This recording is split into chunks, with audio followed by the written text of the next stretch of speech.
క్షణక్షణం పోరాటం కనంకన ప్రజాపక్షం జనసైనిక్ న్యూస్ కి స్వాగతం. ముందుగా హెడ్లైన్స్. నాడు పద్మ వ్యూహంలో అభిమన్యుడిని కాదు అర్జునుడిని అన్న జగన్. తన వాళ్ళని నమ్మిన వాళ్ళను ప్రజా నేతలను పోగొట్టుకుని భారీ మూల్యం. నెల్లూరులో రాజమాత వల్ల తీవ్రంగా నష్టపోయిన జగన్. తనతో వచ్చేదెవరు నిలిచేదెవరు అంటూ నిర్వేదంలో పడ్డ వైనం. కురుక్షేత్ర సంగ్రామంలో ఓడిన దుర్యోధనుడిని గుర్తుకు తెస్తున్న వైఎస్ జగన్ నేటి స్థితి. డిప్యూటీ సీఎం పవన్ కళ్యాణ్ ఓఎస్డీగా మధుసూదన్. కడప ఆర్డీఓగా బాధ్యతలు నిర్వహిస్తున్న మధుసూదన్. మదనపల్లె రాజ్ భవన్ గ్రూప్స్ అధినేత రాజాకు స్వయాన అల్లుడే మధుసూదన్.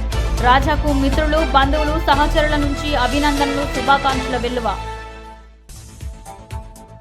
2026 డి లిమిటేషన్లో 225కు పెరగనున్న ఆంధ్రప్రదేశ్ అసెంబ్లీ స్థానాలు. కూటమిలో త్యాగం చేసిన నాయకుల్లో సంతోషం.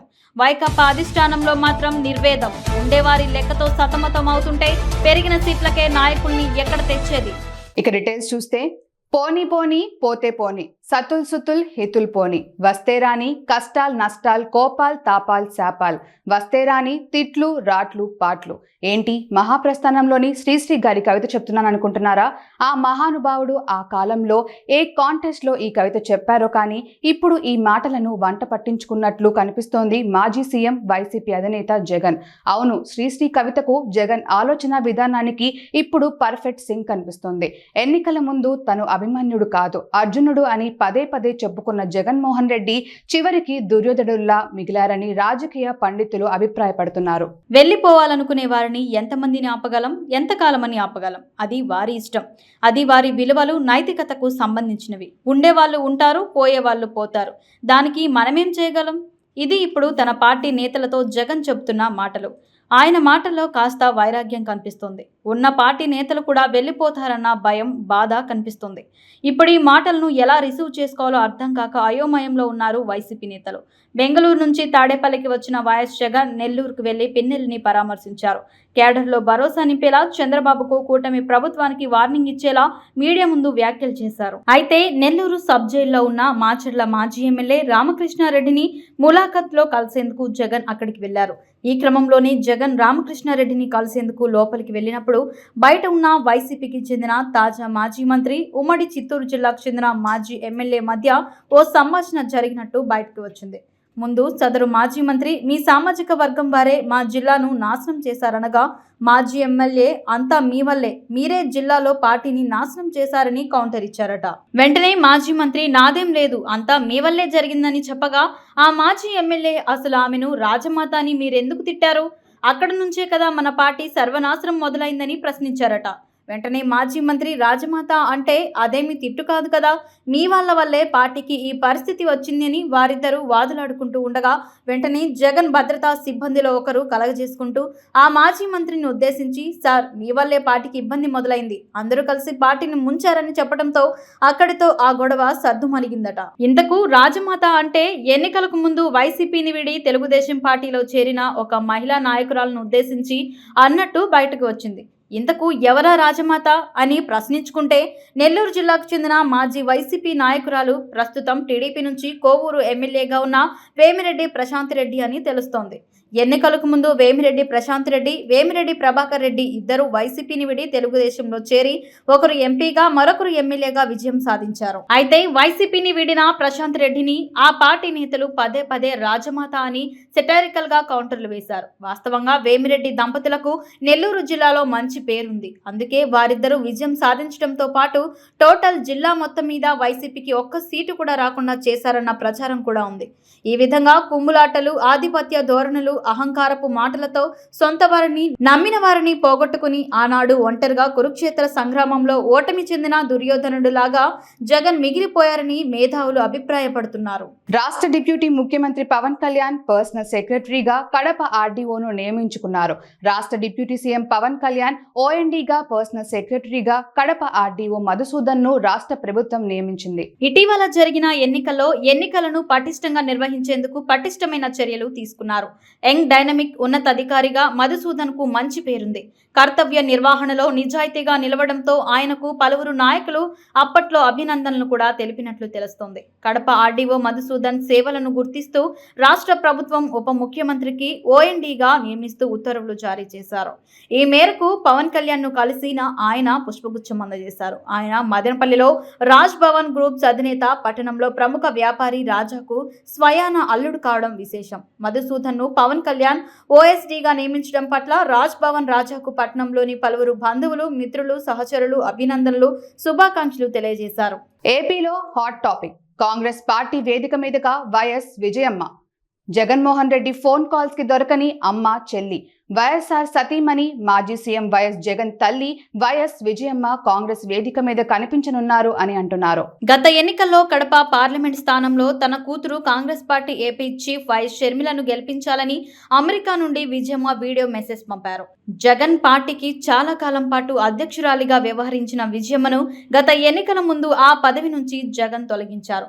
2024 ఎన్నికలలో జగన్ కు ఓటు వేయాలని కూడా విజయమ్మను కోరలేదు. ఈ నేపథ్యంలో ఈ నెల 8న వైఎస్ఆర్ జయంతి సందర్భంగా ఆయన 75వ జయంతి వేడుకలను అంగరంగ వైభవంగా నిర్వహించేందుకు ఏపీసీసీ చీఫ్ వైఎస్ షర్మిల సన్నాహాలు చేస్తున్నారు.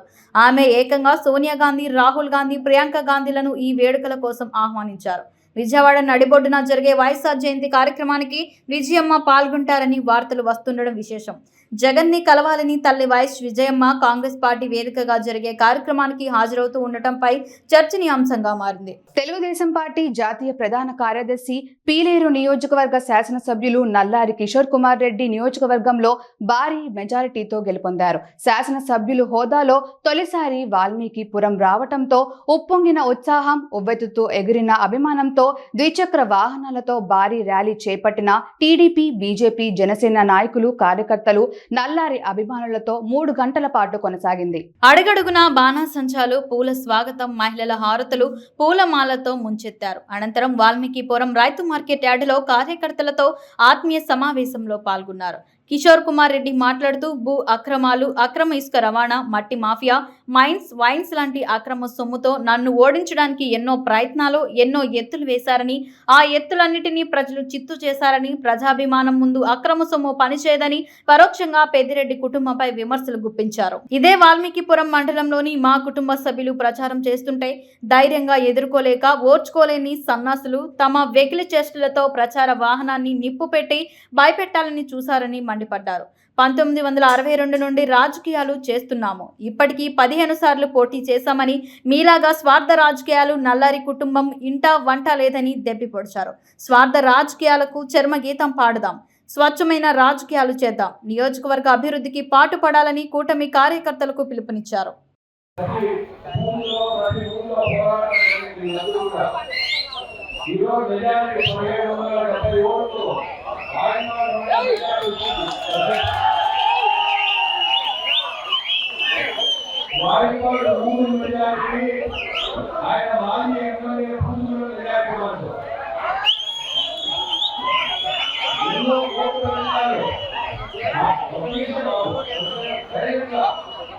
ఎంతో డబ్బు అక్రమంగా సంపాదించి ఇసుకలో, లిక్కర్లో, మైన్స్ లో కానీ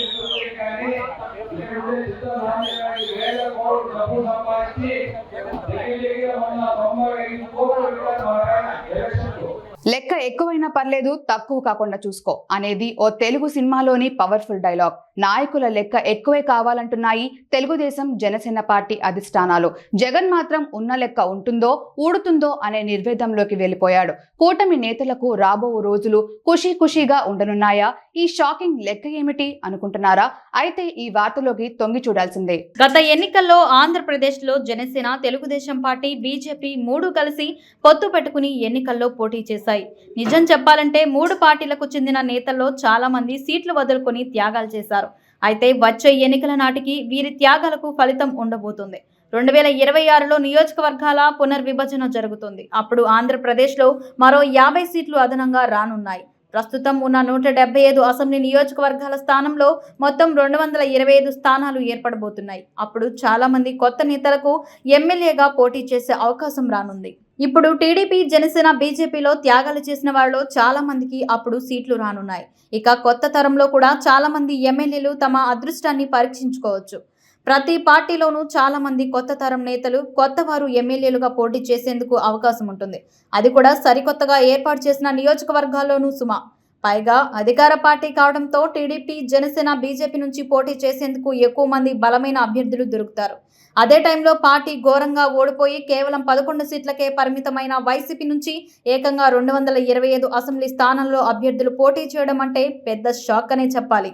జగన్ కు ఈ 5 ఏళ్లు పార్టీని నడపటం కత్తి మీద సాము. ఇప్పటి వరకు పార్టీలో ఉన్నవారు రాబో రోజుల్లో ఎంతమంది జగన్ తో నడుస్తారో కూడా తెలియడం లేదు. ఆయన మీద ఉన్న కేసుల మాట సరే. అలాంటిది 225 స్థానాలలో ఎమ్మెల్యే అభ్యర్థులను వెతుక్కోవడం అంటే చాలా కష్టం. నిజం చెప్పాలంటే అప్పటి వరకు పార్టీని నడపడమే జగన్ ముందు ఉన్న అతిపెద్ద సవాల్. మరి ఆ టైంకు 225 మంది ఎమ్మెల్యేల అభ్యర్థులను ఎక్కడి నుంచి పట్టుకొస్తారో చూడాలి.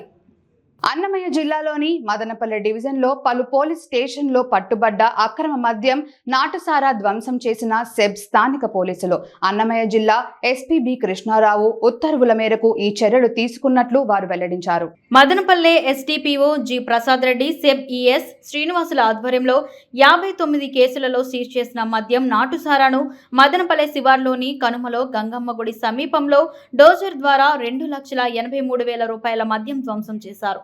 అన్నమయ్య జిల్లా మదనపల్లె సబ్ డివిజన్ పరిధిలోని పలు పోలీస్ స్టేషన్లో నమోదైన 59 కేసుల్లో సీజ్ చేసిన 2,83,000 విలువ చేసే 3.22 లీటర్ల మద్యం బాటిల్స్ ను మరియు 847.2 లీటర్ల నాటుసారాను ధ్వంసం చేశామని సెబ్ ఈఎస్ శ్రీనివాసులు వెల్లడించారు. డివిజన్లో 3 స్టేషన్ల పరిధిలో అనగా నిమ్మనపల్లి, మదనపల్లి 1 టౌన్ స్టేషన్ మరియు పెదమాన్యం స్టేషన్కి సంబంధించిన ఈ డ్యూరింగ్ ఎలక్షన్స్ ముందు తర్వాత పట్టుబడిన అక్రమ మద్యాన్ని ఈరోజు ఎస్పీ గారు, అన్నమయ్య జిల్లా ఎస్పీ గారి ఆదేశాల మేరకు డిఎస్పీ గారు, తర్వాత మిగతా పోలీసులు మా సెబ్ వాళ్ళ సమక్షంలో, పంచాయతీదారుల సమక్షంలో ఈ మొత్తం పట్టుబడిన సీజ్డ్ ప్రాపర్టీని అంతా ధ్వంసం చేయడం జరుగుతుంది. ఇప్పుడు దీని విలువ సుమారుగా 2,83,050 రూపాయల విలువ చేసే 31.22 లీటర్స్ మద్యం, అంటే డిపిఎల్ అండ్ ఎన్డిపిఎల్, అలాగే 847.2 లీటర్స్ నాటుసారాను ధ్వంసం చేయడం జరుగుతుంది. సార్ క్వార్టర్ రూపంలో ఎన్ని క్వార్టర్లు సార్ బాటిల్ రూపంలో? ఇది 59 కేసుల్లో ఉంది. 59 కేసుల్లో లీటర్స్ లో ఉంది అన్నమాట. 31.22 లీటర్స్ డిపిఎల్, అంటే డ్యూటీ పెయిడ్ లిక్కర్ కానీ లేకుంటే non duty paid liquor, Karnataka liquor కానీ ఉంది. అలాగే నాటుసారా వచ్చి అంటే ఐడి లిక్కర్ అంటారు, 847.2 లీటర్స్. దళితులపై దాడి చేసి బెదిరింపులకు పాల్పడుతున్న సురేష్ రెడ్డిని అరెస్ట్ చేయాలి. దళిత హక్కుల పోరాట సమితి నాయకులు డిమాండ్ చేశారు. అగ్రకుల అహంకారంతో వెర్రవీగుతున్న సురేష్ రెడ్డిపై వెంటనే చర్యలు తీసుకోవాలని వారు విలేకరుల సమావేశంలో కోరారు. సలాది జేకర్ అనే దళితుడిపై దాడికి పాల్పడడమే కాకుండా ఎస్సీ ఎస్టీ కేసు పెట్టిన జేకర్ పై బెదిరింపులకు పాల్పడిన సురేష్ రెడ్డిని అదుపులోకి తీసుకుని వెంటనే రిమాండ్ కు పంపాలని దళిత హక్కుల పోరాట సమితి జిల్లా అధ్యక్ష కార్యదర్శులు మంచాల హరికుమార్, మండెం సుధీర్ కుమార్లు విచారణ అధికారిగా ఉన్న మదనపల్లె డీఎస్పీ ప్రసాద్ రెడ్డిని కలిసి ఫిర్యాదు చేశారు. అనంతరం మదనపల్లె పట్టణంలోని దళిత హక్కుల పోరాట సమితి కార్యాలయంలో వారు పత్రికా విలేకరుల సమావేశం నిర్వహించారు. ఈ సందర్భంగా దళిత హక్కుల పోరాట సమితి జిల్లా ప్రధాన కార్యదర్శి మండెం సుధీర్ కుమార్ మాట్లాడారు. 2024 మే 23వ తేదీన అన్నమయ్య జిల్లా మొలకల చెరువు మండలం సెంట్రల్ స్కూల్ గ్రామం తిమ్మారెడ్డి గారి పల్లెకు చెందిన దళితుడు సలాది జైకర్ బురకాయల కోట ఎంబీటీ రోడ్డులో తన స్నేహితులతో కలిసి నడుచుకుంటూ వస్తుండగా సెంట్రల్ స్కూల్ గ్రామం పెద్దమరువలకు చెందిన అగ్ర కులస్తుడైన సురేష్ రెడ్డి తన ద్విచక్ర వాహనంలో అతి వేగంగా ఎదురుగా వచ్చి సలాది జైకర్ నుండి కొట్టడం జరిగిందన్నారు. కళ్ళు కనబడలేదా నీకు అని అన్నందుకు దళితుడైన సలాది జైకర్ పై సురేష్ రెడ్డి విచక్షణ రహితంగా దాడి చేసి గాయపరిచి నన్ను ఎదురు ప్రశ్నిస్తావా, మాలనా కొడక అని కులం పేరుతో దూషించి నిన్ను ఇక్కడే చంపేస్తే నీకు దిక్కెవరు అని బెదిరించి అవమానపరిచాడని తెలిపారు. అనంతరం జైకర్ స్థానిక పోలీస్ స్టేషన్ లో ఫిర్యాదు చేయగా పెద్ద మనుషులు జోక్యం చేసుకుని వారిని సర్దుబాటు చేసే ప్రయత్నం చేయగా సురేష్ రెడ్డి అగ్రకుల అహంకారం ప్రదర్శించాడన్నారు. ఈ కార్యక్రమంలో దళిత హక్కుల పోరాట సమితి జిల్లా అధ్యక్షులు మంచాల హరికుమార్, బీఎస్పీ పార్టీ తమ్మలపల్లి నియోజకవర్గం అధ్యక్షుడు సోమశేఖర్, బాధితుడు జైకర్, నిజాముద్దీన్, చౌడప్ప, వెంకటరమణ, సుబ్బన్న తదితరులు పాల్గొన్నారు.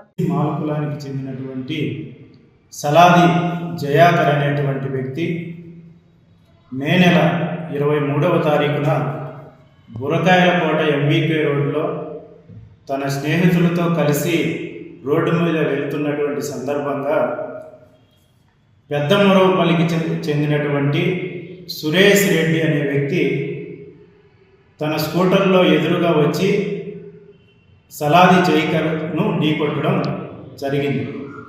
ఈ సందర్భంగా జయాకర్ ఎదురుగా వచ్చి ఢీకొడుతున్నావు, కళ్ళు కనపడలేదా అని చెప్పి ప్రశ్నించిన సందర్భంగా ఈ సురేష్ రెడ్డి అనే వ్యక్తి స్కూటర్లో నుంచి దిగి జయాకర్ మీద దాడికి పాల్పడి కులం పేరుతో దూషించి ఢీకొట్టడం కాదు, చంపితే నీకు దిక్కెవరు అని చెప్పి ఈ దళితుడైనటువంటి జయాకర్ను బెదిరింపు ధోరణితోటి మాట్లాడడం జరిగింది.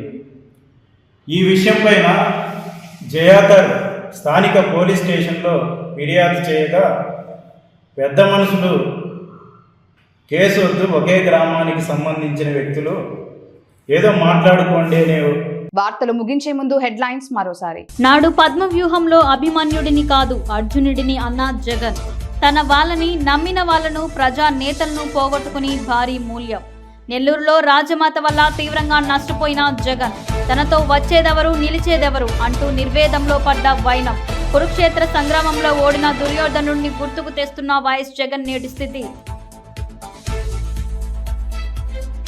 డిప్యూటీ సీఎం పవన్ కళ్యాణ్ ఓఎస్డీగా మధుసూదన్. కడప ఆర్డీఓగా బాధ్యతలు నిర్వహిస్తున్న మధుసూదన్. మదనపల్లె రాజ్ భవన్ గ్రూప్స్ అధినేత రాజాకు స్వయాన అల్లుడే మధుసూదన్. రాజాకు మిత్రులు, బంధువులు, సహచరుల నుంచి అభినందనలు, శుభాకాంక్షల వెల్లువ.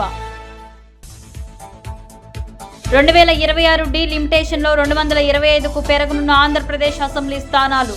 కూటమిలో త్యాగం చేసిన నాయకుల్లో సంతోషం.